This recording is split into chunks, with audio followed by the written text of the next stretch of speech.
Welcome to the Slop Farm. Enjoy the video. In this video, I will explain how to connect your PlayStation 5 to EA servers. First, let us confirm your PlayStation 5 is actually connected to the internet. Go to your system settings, choose Network, and then select Connection Status to verify everything looks good. A stable internet connection is the critical first step, ensuring your PlayStation 5 has a solid link to the web before we proceed further with server-specific checks.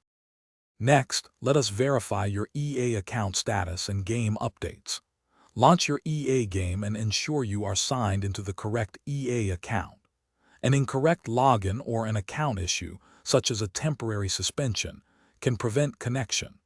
Also, make sure your game is fully updated. Outdated game versions often struggle to connect to current servers, so always check for any available patches. Sometimes the problem lies with your home network equipment. Try power cycling your router and modem. Simply unplug them for about 30 seconds, then plug them back in. This often resolves minor network glitches. You might also consider changing your PlayStation 5's DNS settings.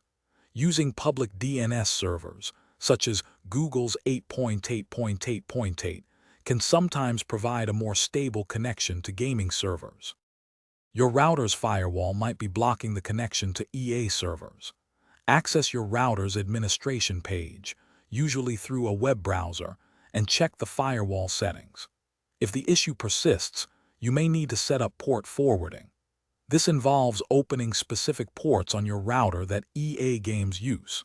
Refer to EA's official support documentation for the precise port numbers required for your particular game title.